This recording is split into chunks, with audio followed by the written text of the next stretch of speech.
In reality, I was there for 5 days. That's They let still me long. take one shower. Bruh, 5 days and your daddy didn't even try to find you? What the fuck? Action! Turn the lights on. Turn up for the team. Buy up everything. We don't need a reason. We just need the cream. Turn up for the team. We live in a dream. Let the family business begin. Turn up for the team. Turn up for the team. Turn up for the team. Turn up for the team. What it is, what it do, YouTube? It's your boy AyeShadJ, and I'm back again with another reaction video, man. Welcome back, Shad Squad. If you're new to the channel, make sure you hit that subscribe button, turn on post notifications so you know when your boy is posting. If you feeling this video, make sure you let me know by dropping a like or leaving a comment down below, man. We almost there at 8K, man. We 100 away. We're 100 away from 8K, man, so make sure you hit that subscribe button, but most importantly, turn on that post notification bell, man. Otherwise, there's no point, because you even if you subscribe, that you won't get all my notifications, you know what I'm saying? So you gotta turn on notification bells on so you know when your boy is posting, you feel me? Alright, man, so today, man, we got Corpse Husband. Now, if you watch my recent video that I just did, I reacted to Corpse. Well, I reacted to Corey's Kenshin, but Corpse was in the video. So, you know, I had to search his channel up, and I searched his channel up, and guess what kind of videos he does? The same exact type of videos I love reacting to. Even when I'm not reacting, I love watching these type of videos, bro. These are my favorite videos. He does like scary storytelling videos. So I'm gonna react to this one, man. This is his most recent video. This one is called 3 of the Most Popular True Stories Found on Reddit. Best Let's Not Meet horror stories. So if y'all scared, man, this video might not be for you, because this sounds like it's gonna be scary. I love these type of videos, and I specifically waited until it was nighttime. Matter of fact, I'm gonna prove it to you. Alexa, what time is it? It's 3:56 a.m. 3:56 a.m. Ooh. Let's go get into the video, man. Hey everyone, just a friendly reminder that my channel is primarily ran on stories submitted from my viewers to my email, and there's been an extreme lack of stories that I can use recently, and it has contributed to my upload schedule being what it is. Whilst my health is a big problem and it does contribute to that, I can't upload without good stories.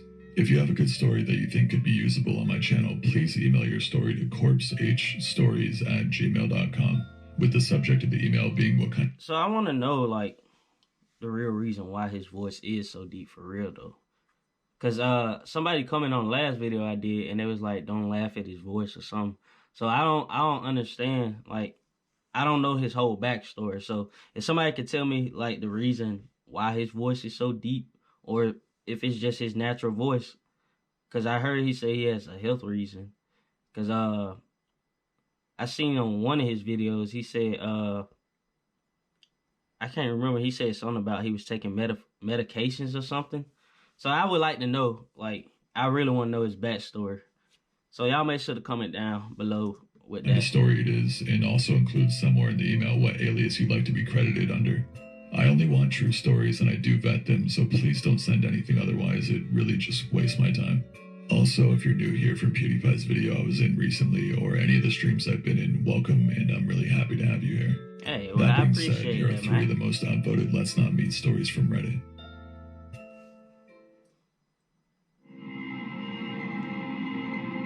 I grew up in Ohio in the 70s, and me and my childhood friend Joe were outside all the time we could manage it.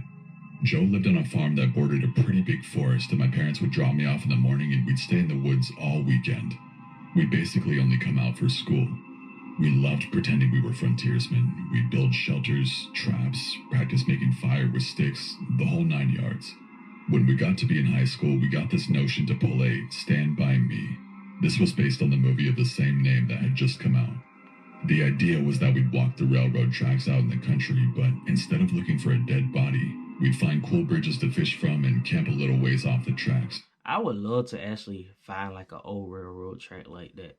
And I don't think I would probably walk around it by myself, but if I had somebody with me, I would just like to explore, because this is like something you'll see in a movie for real. Of course we knew this was dangerous and we'd likely be trespassing, but we were kids. We had a lot of fun. We did find beautiful rivers, we discovered bridges no one went to, we fished, we hid from trains. At night we camped in woods just near the tracks and made small hidden fires. Nothing bad ever happened. It was idyllic. In fact, it was so fun we did it multiple times, never had a problem. After high school, me and Joe went our own ways. We both left home, but always stayed in touch and always tried to coordinate visits and see each other occasionally. Well, one summer in the mid-90s, it worked out that we were both in town for about a week. Friends, like, go We'd y'all do separate stuff with ways. family in the day, and at night we'd either catch drinks at the bar or sit outside Joe's house around a fire and talk about the good old days. One night, me and Joe got to talking about our Stand By Me trips. Well, nostalgia and beer are a hell of a mix, and soon we decided to take a day, walk the trails, camp one night, and walk home. The day came and we started out early morning. We had my wife drop us off in our old spot where we used to start, right outside of our hometown. She thought this was absolutely crazy and made sure to mention it. When she pulled away, Joe suggested that instead of walking the usual route, we'd take the opposite direction just to be adventurous. I mean, we knew the land well and we had a map, so I gave a what the hell and off we set. The day went fine. It was fun and a little sad, but in a good way. We found a bridge, sat on the edge, smoked a joint, and moved on. We had no fishing gear, but we brought some canned food and other stuff. Before night started to set in, we picked a spot to camp. It was a thick forested area with trees on every side of the train tracks, so you felt like you were in a tunnel. We had brought small hammocks to sleep on, but... Ooh, bruh. This is giving me a tickle in my back, bruh. Before we set them up, we decided to do a little scouting of the perimeter. Now, this is what we used to do in the old days, too. We'd walk the area around a little bit just to make sure some dude's house wasn't just over a hill and we weren't actually camping in their yard. We walked maybe 100 feet or so into the woods and up a small incline. We figured if we didn't see anything from on top of this short hill that we'd be fine. But when we got to the top, we saw an old building down at the bottom, about 100 yards into the woods. It was barely visible. We pondered over what to do. We both assumed it was a sugar shack or something because there didn't appear to be a clear road into it. From where we were, there didn't look to be anyone in it either. All was quiet. No movement could be seen. No lights. Bruh, this kind of looks like the house across the street from mine. It's like an old abandoned house. My uncle used to live there, but like that was when I was like a toddler. I was like 3 or 4. But he moved away and the house kind of looks like this. Because nobody has lived there ever since he moved out. We decided to walk a little closer just to make sure. We came down the hill very slowly, and as we neared the building, we saw it wasn't a sugar shack at all. It was an old church. It looked like it had been abandoned for years. It was a squat, sagging building whose wooden planks were almost black from years of moss and rot. A cross still stood on top of the place, also weathered black. None of the windows had glass and there were no doors, just open doorways. We got close enough to see inside. There were rows of pews and a built-up section in front for a preacher to stand. What? We didn't go all the way in. I mean, So we it's a didn't church. want to. Beyond all that, there was no sign of anyone else.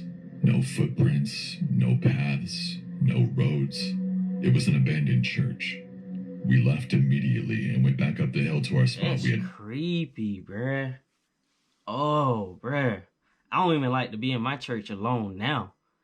Imagine going to an abandoned church, bruh. picked to camp. Having a hill between us and the church made us feel better, but we were still a little uneasy. We chalked it up to the natural creepiness seeing a church in the middle of the woods would elicit. Besides, at this point it was dusk and we just decided to rig up our hammocks, go to sleep, and move on at early morning. Night set in, and as we lay in our hammocks and shot the shit, we began to hear something in the direction of the church. Our conversation about it went a little like this. Do you hear that? The hell is that? Sounds like people singing. And it did sound just like singing. Yo. We both slid right out of our hammocks and hunkered down, straining to hear more. We listened for a minute or two and the singing continued, but it wasn't getting louder. Finally, we decided to creep back up the hill and see if we could spy where the sound was coming from. We could still move very quietly in the woods from the old days. I mean, it was second nature to us. The moon was barely out, but it provided enough light so you wouldn't walk right into a tree, but it was near pitch black. We didn't use flashlights as we crept slowly up the hill, and we didn't talk. When we got to the top, we saw light in the distance. It was coming from the church, and the singing was coming from inside. Bruh, I swear, bruh, look at me. I would have turned pale as I'm telling you, man. Oh my goodness. Bruh, the first time I would have seen a light in a shack with no power source, I'm gone, boy. I'm telling you, bruh. Just like Scooby and Shaggy, bruh. I'm telling you, what? Joe and I put our heads close together and had a hushed conversation that boiled down to, can you believe this shit? The light looked to be candlelight from the way it flickered. And though we tried, we couldn't make out what was being sung. It sounded like church music, but in another language. We sat and watched for a while, trying to see who was in there, but backwards? We only saw occasional shadows. We had no intention of getting closer either. We had about a football field length between us, and we aimed to keep it that way. Well, you should have ran it back, bro. The singing continued for a bit, and then it just stopped. After that, a very loud male voice began to chant. I was already freaked out, but this voice thoroughly scared the hell out of me. It sounded like some Old Testament preacher you see in movies. But again, it was like he was speaking in a different language because we couldn't understand a single word. Eventually, it got to where the single male voice would say something, and then a bunch of voices would answer in song. This lasted for a while, and then they all broke into this long, sustained wail that just kept getting louder. It got so loud and so disturbing that I covered my ears. Then it stopped. At this point, I was just getting ready to say, let's get the hell out of here, when Joe put a hand on my shoulder and hissed, they're coming out. We were far enough away that we couldn't make them out really well, but what we could see was a line of figures walk out the open doorway, all holding hands in single file. We could see some of them had flashlights. They began to sing again, and the light from the flashlights began to move toward us and the hill. We booked it back down to our campsite, grabbed our shit, and ran to the tracks. Once there, we ran down the tracks in the direction we had came from. After a few minutes, we stopped and looked back. We saw lights coming down the hill. They were moving erratically, like whoever was holding them was shaking them. We continued to run in spurts and walk as fast as we could. We eventually stopped seeing the lights and came to a road. By our map, we knew a small town was about 15 minutes down it, and we walked there, got to a 24-hour gas station, and called my wife to come get us. Walked? Bruh, I would turn into Usain Bolt. What? My wife and other friends all just thought it was some kids messing around, but I heard those voices, and they sure as hell didn't sound like kids to me. I'm not sure who those people were, but it was definitely the creepiest thing that happened to me out in the woods. Bro. I wouldn't say it was like some ghost or something. I'd probably say they're like a cult or something. Because, man, even then, that's still hell no. What? Hell no. I still would have turned into Usain Bolt. I'll start by saying I have a terrible biological father. He's been a shady person all my life and constantly caused me a lot of grief. This is just one of those examples. When I was 4, my parents split up. My mother and I moved states, and they agreed I would visit my dad every school holiday for a week. This one particular time, I had been with him for a few days when I was playing with my cousin at a nearby park. A car pulled up, and I recognized the man as one of my dad's friends. He called me over, and without thinking, I ran over to him and left my cousin at the park. He asked me if I could show him where my dad lived, and I agreed and got in his car. I gave directions and didn't notice at all that they weren't following them correctly. Looking back, I didn't completely really know the way anyhow. After way too long, I did realize that we were getting closer to the city, which is far from my dad's house. We pulled up at a house I didn't recognize, and the man told me to wait in the car. So I did. At this point, I didn't feel scared at all for some reason. He eventually took me inside, and I definitely started to feel unsafe then. I mainly remember 2 girls passed out with their tops off, and a much older man. Oh man, he took that dude to a drug house, bruh. and was feeling them up everywhere. I made eye contact with this man and he made me sick to my stomach. I had definitely figured out that this was a bad situation by this point. A lady took me into a bedroom and brought me a sandwich. Why The would you bread was take a stale kid? and I wasn't hungry, but I ate it all because I felt bad for her, which doesn't make a lot of sense, but that's what I was thinking about. The lady told me a lot of things I didn't understand, but when she left, I remember thinking my dad was coming to pick me up soon, and I fell asleep waiting for him. I wet the bed that night, and no one came to see me the next day until I cried very loudly and banged on the door. The lady came back and yelled at me for stinking up her bedroom, and I asked about my dad. She said he was coming tonight after he finished work. She didn't offer me a shower or a bath, so I sat in my soiled pants all day. After that, everything turned into a blur, really. My dad didn't come that night, and I was so terrified. In my head, I felt like I was there for months. I thought I was missing school and everyone had forgotten about me. In reality, I was there for 5 days. That's They let still me long. take one shower. Bruh, 5 days and your daddy didn't even try to find you? What the what kind of dad? I What? don't remember eating much except for boring sandwiches, and I had chips and gravy maybe once. Chips and Finally, gravy? my mom drove across the country to come and get me. After not being able to get a hold of me or my dad for so long, and then me missing my pre-booked flight home, she panicked and came looking for me. Thank God she did.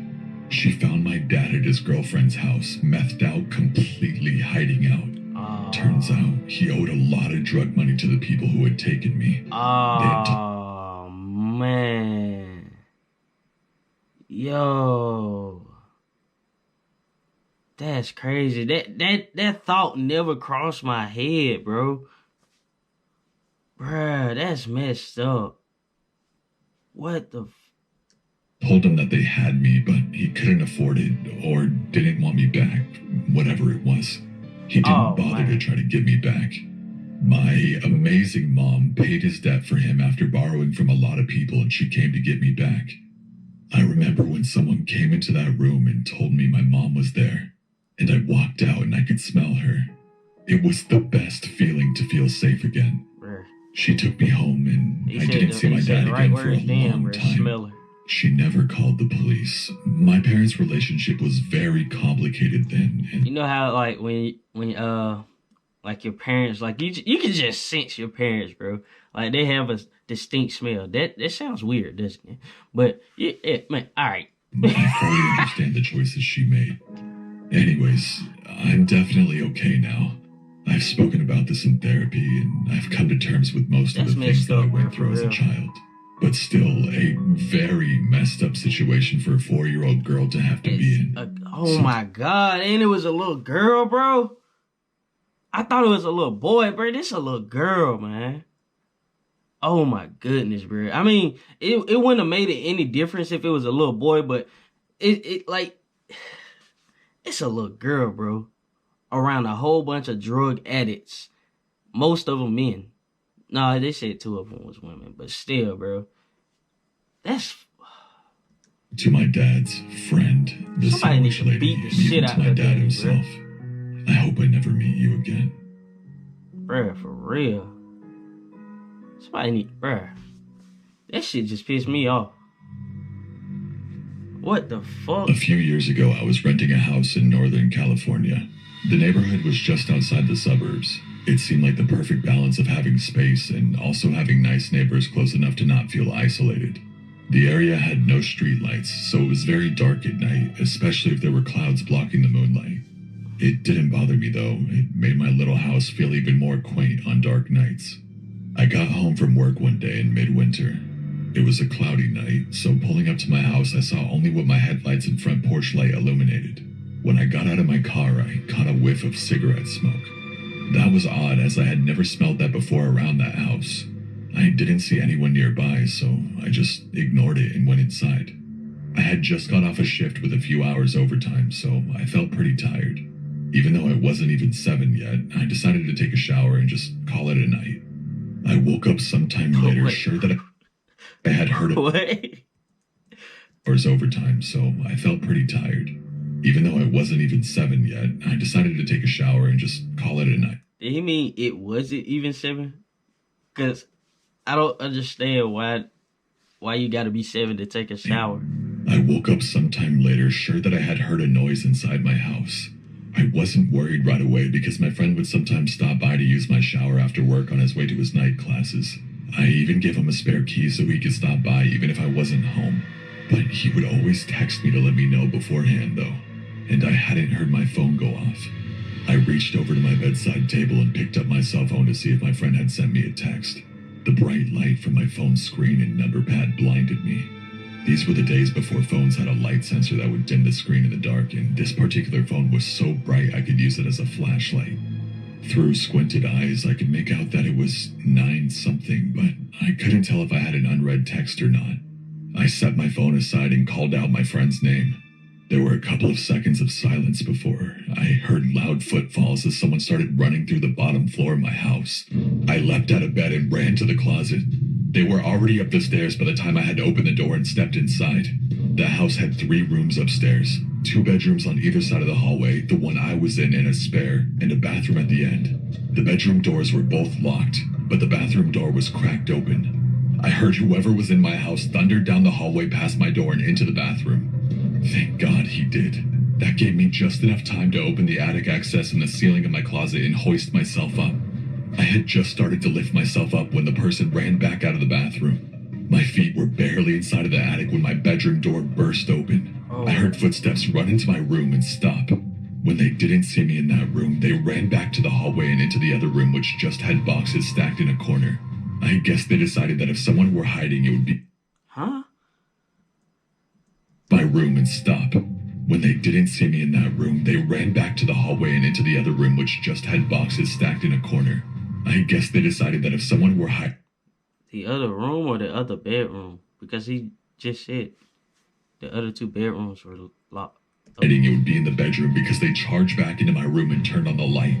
A moment later, the closet door was ripped open. I was crouched in my attic just a foot or so away from the access so I could try to stop them if they started to climb up. From my vantage point, all I could see was from about their knee down. They were wearing dirty blue jeans with frayed cuffs and worn work boots. After a few seconds of looking in the closet, they stepped away and I heard a loud crash come from my room, followed by a scream of frustration and anger. That scream was the most unnerving part of the incident for me. It reminded me far too much of my stepfather, who would scream in a similar way when he lost his temper. He would eventually be put in a mental hospital for several mental disorders that resulted in erratic and violent tendencies. The man in my house ran back down the stairs. I heard crashes and clatters as things were thrown around and furniture was knocked over. I stayed crouched in the attic. I had left my cell phone when I ran for the closet, and I wasn't certain I could climb down without him hearing. After some time, the noises stopped. I started counting slowly. When I reached 1,000, I decided it was safe enough to climb down and call the police. The first thing I noticed when I exited the closet was the intruder had flipped my bed over, I assume in an attempt to find me. That was the noise I had heard after he stepped away from the closet. I couldn't find my cell phone, so I went to the landline by the bed and called the police. I waited in my room until I heard them call out from downstairs. The first floor was a mess, but I had expected that. Chairs had been knocked over, the sofa had been flipped. All the books, pictures, and knickknacks I had on my shelves were strewn across the floor. The cupboards in the kitchen had been opened, and all the boxed and canned foods had been thrown to the ground. As far as I could tell, though, the only thing missing was a single knife out of the wooden block in my kitchen. The police checked the house from top to bottom. They found that the side door had been forced open by something like a crowbar. They also found a few cigarette butts along my fence line, along with some foil and an empty pen tube, which the police said people often use to smoke meth, so they think he had been watching my house for a while. I realized that he must have been out there smoking a cigarette when I got home. They collected up the evidence and told me I should stay with family or friends that night and get that door fixed as soon as possible. I opted to just not sleep. I moved a shelf over to block the broken door and spent the next couple hours cleaning things up. I would often go to the window with a flashlight and shine it along the fence line where the police found the cigarette butts and foil, but I didn't see anything. The next day, I called to have the door fixed and motion lights installed at the back and sides of my house. I ran a phone cable up into the attic and added a landline. I never wanted to be stuck up there without a phone again. Nothing else happened at the house, to 3 years without incident. One more precaution I took was practicing getting out of my bed, going to my closet, and climbing into the attic as quickly and quietly as possible. I even kept at it when I moved. Except now I go to a crawl space at the back of the closet instead of the attic. I try not to think about what would have happened if I had been a bit slower getting into the attic. What? Or if he hadn't gone into the bathroom at the end of the hall first. Yo, that's crazy, and these are all true stories. Whoa, that's crazy, man. Hey, man, if y'all enjoyed that type of video, man, make sure you smash that like button, man, for real. I love these type of videos, bro, for real, man. Hey, man, we almost at 8K, man. Like I said, we 100 away from 8K, man. So if you're new to the channel, make sure you hit that subscribe button, turn on post notifications so you know when your boy is posting, man. So that's gonna be it for this video, man. Make sure you stay tuned to the channel for more videos dropping, man. This your boy AyeShadJ, and I'm out. Peace.